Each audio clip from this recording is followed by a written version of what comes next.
Alright, welcome back to Nick Lenz's Comic Corner, Classic Less Non-Classics. This is episode number 3056, Doubleshot 2950.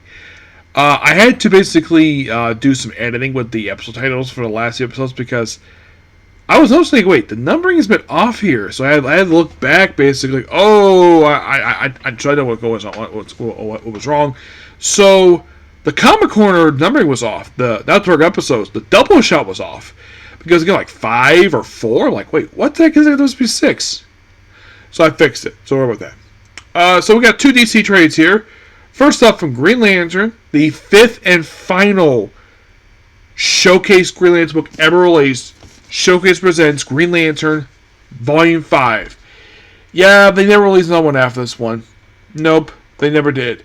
As for why, because the line ended. Yes. So, how long... Now, by the way, fun fact. Did you know it's been 10 years since the last book was published, which I owned it, which is the Blue Beetle one? This Showcase presents Green Lantern contains Green Lantern Volume 2 issues 76 to 87, 89, along with the Green Lantern backup feature. So, 40 issues include Green Arrow. Backup feature from Flash, 217, 221, 222, 224, 226, 228, 230, 231, 233, 234, 237, 238, 240, 243, and 245. The 246. And keep in mind these issues came out a period of almost 8 years. Now, I'm kind of going to skip over the Green Lantern issues, mainly because this guy's already thanks to Hard Travel Heroes. I will note 2 very special issues here. Number 1, actually 3 special issues. 76 is noteworthy for being the start of the Green Lantern Green Arrow era, and also the first issue that Denny Neal wrote, and Neil Adams basically did the artwork for. 77 is the debut of John Stewart. 87 is basically when Roy Harper was outed as a heroin addict. So, 217, 219 I've discussed already, thanks to these issues being collected in Green Lantern, Green Arrow, Space Traveling Heroes, along with issue 246, which basically features appearance by the Philonic Man. So, now, but mostly put, these short stories are really short, they're like 7 pages, and I'm not sure why Flash from about past 200 to about wherever he stopped, maybe 225. DC loved giving this book backup features for some reason. Like, Wonder Woman kind of did have one, but not in the 70s. No, it was all single stories for that one. Batman very occasionally did. Most of it was a rotating backdoor between rotating features for either for Robin or Batgirl. I think maybe Man-Bat had feature once, but most of it around this period of time was just Batgirl or Robin. So, oh, by the way, it's issue number 85, not 87. I did hear the reason why this book why Green Lantern ended issue 89. The reason, it was not selling too well. Yes, I think it was Chuck Dixon had paid Viz DC Comics back in the 70s, which the kids were quizzed what was their best-selling comic, and they all guessed Green Lantern because they love Green Lantern. And they're like, you're wrong, because it's Jonah Hex, because Green Lantern's getting canceled. And I heard them like, was the tour guide just being rude? Yeah, he was being rude. So, there's like 3 stories that feature a team between Green Arrow and Green Lantern. Mostly put this is all Green Lantern solo stories.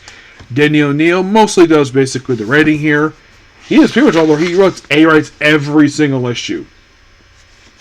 The artwork, the ones that are not Green Lantern, Green Arrow stories, the only one that kind of is done by Neil Adams is issue 226. That's the last one? Nope, that's somebody else. So here's your artists for the non-Neil Adams issues. For 220, it's Dick Giordano, who also does 221, 223, 224. He does 226. He does not do basically, and the other artists we have here is Dick Dillon, who does 227, 228, 230, 231, 233, 234. 237 is done by Mike Grell, who also does 238, 240, 241, 242, 243. Dick Dillon comes back for the last two, and that's pretty much it. Yeah, and by the way, the last two issues is all about Green Lantern versus Jason Woodrow, aka the Flank Man. That's a story from those last two ones. So, basically, it's like you have Hal basically on his own, no Green Arrow here.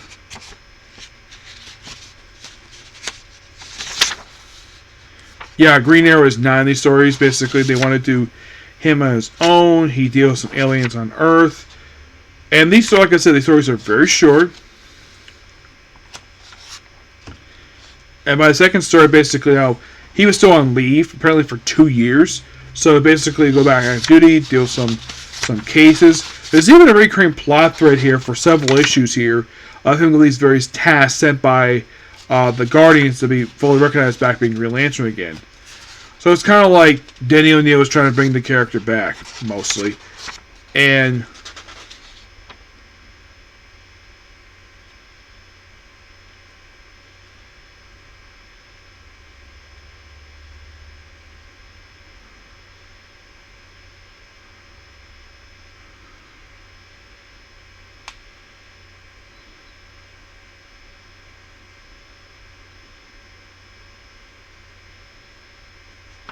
yeah, apparently I had to let a guy go because I couldn't get the money back because he disappeared.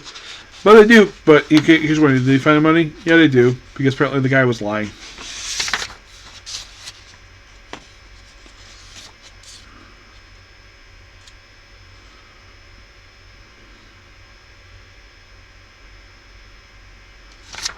Because some people don't trust him because he's a vigilante. So, and now we're on the Denny O'Neil one, the Neil Adams one.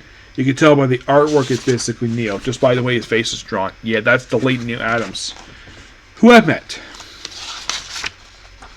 Surprisingly, just how basically on his own, he's not in Coast City. Then he saves a rock climber from falling, who he basically hangs out with for a story. You're probably thinking, like, what story? Because he basically he's like on his own. And then he goes to space with the Man from Yesterday. That is from 230. Yep. Yeah. This story here is basically where Hal Jordan meets Aaron Burr, the man who shot Alexander Hamilton. Yeah. Yeah, so basically history for him was like mostly the same until he got captured by aliens and sent to space for an issue. Yes, it is really weird. Yeah.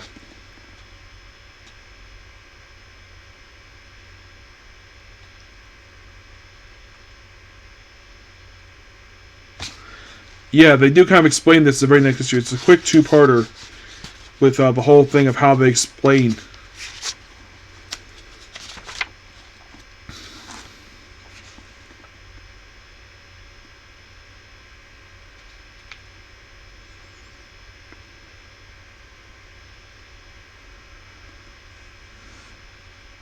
So he doesn't stand there, he goes back to space, and Hal deals with the Army.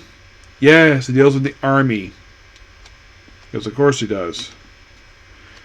And then eventually, Let There Be Darkness. That's actually from Flash 237. Yeah, this actually begins a multi-part story arc here, where basically Hal is looking for this spacecraft. He spends the next several stories looking for this damn thing, going to several planets. That's kind of the story we got here, and then we have the Flank Man right afterwards. Really cool stuff here. And then, by the way, I give this book here roughly a give it a 9 out of 10. Yep. So when I discuss Flash now, I can basically discuss his issues, but on the back it says, "Oh, Grant's new 1746," but he does skip issues. He's like, "Wow, isn't that like about 40 issues?" Kind of, it is. When I get a chance to do Flash, I'm not gonna do like what I did with Secret Origins, do like 25 straight issues. Well, Some would be half issues, some would be full issues. I'm not gonna do that again. The video was way too long. It was like 40 minutes. I'm not doing that again. But with that, basically, that's it for the Showcase Ben's Green Lantern. That is it.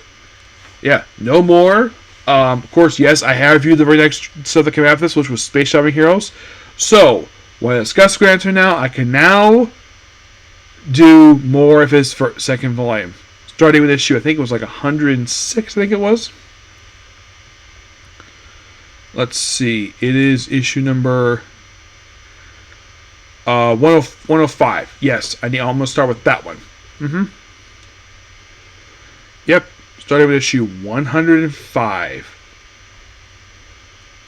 Yeah, but in case you're curious, there's no full Flash stories here. Not really, no. I'm looking forward to reading and reviewing more Flash. Definitely.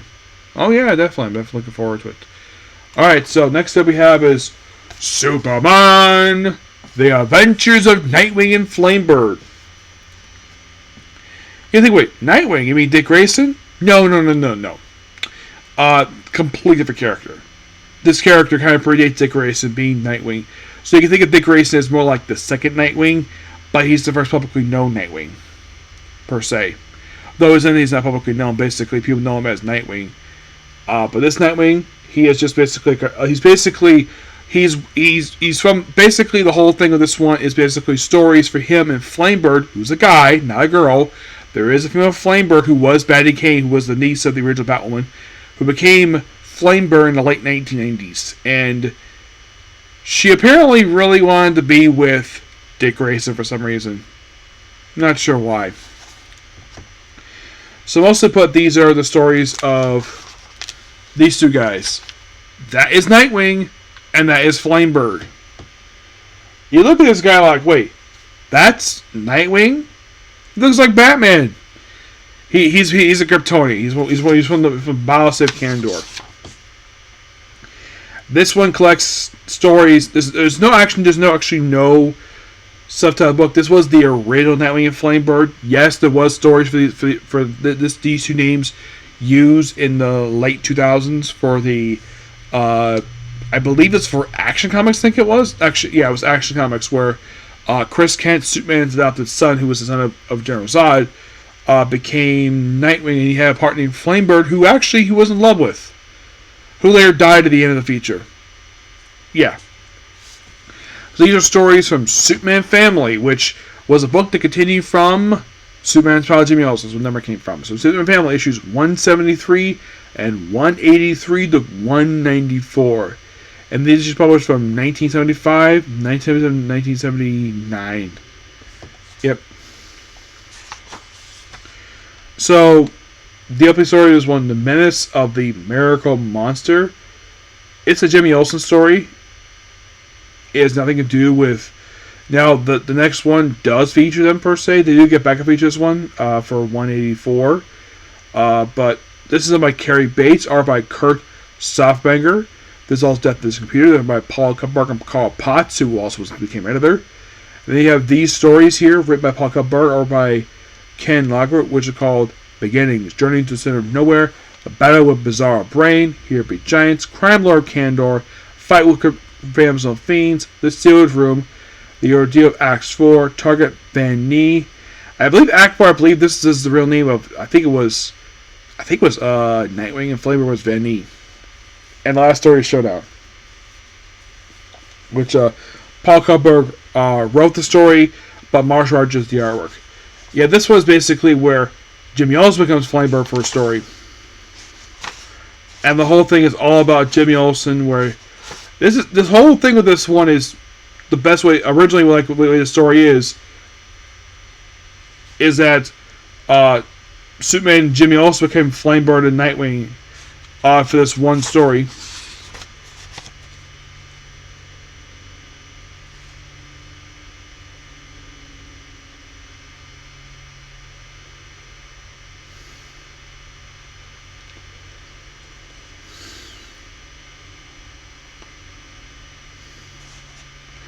So then we have, let's have Nightwing and Flamebird where they drive a version of the Batmobile. Yep. So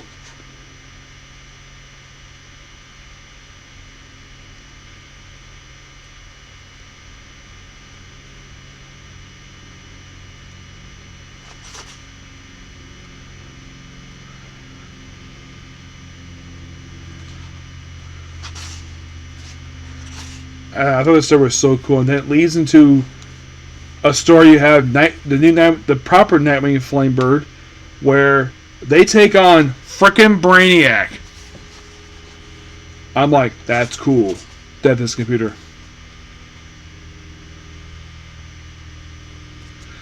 Ak. Let's see. So Ak is actually Flamebird, and Venni is actually Nightwing.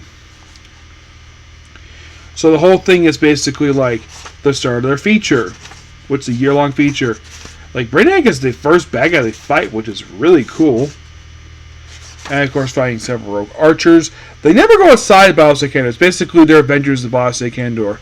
It's a shame we never got more of this stuff. I would have thought that DC would have given more feature of his guys in, like, Action Comics. Nope, they put it in Superman Family for some reason. I guess they figured put it in here because, hey, we have this title of Superman Family, put this feature here.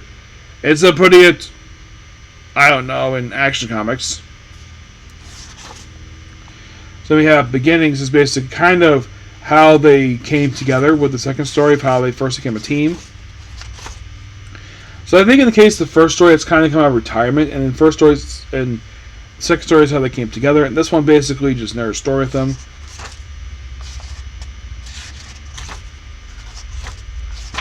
It's a lot of really cool stories here. And by the way, with the next story, Battle Bizarre Brain, yeah, this is basically them taking on Bizarre, another classic Superman villain. Yep.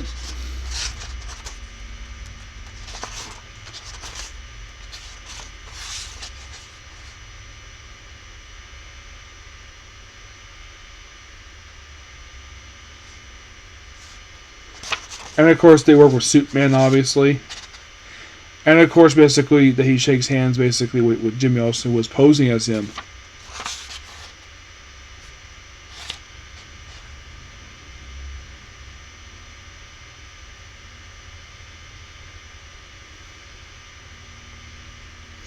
Apparently, it was running for the Science Council, we lost.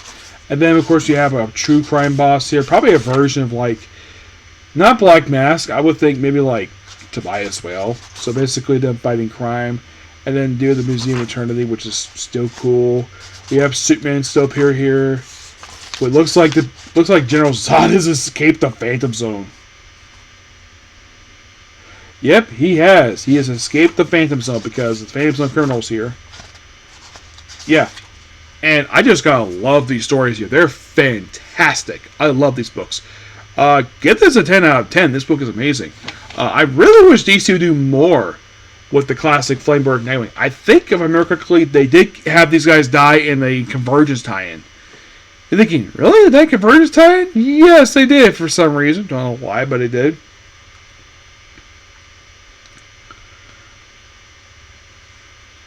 Yeah.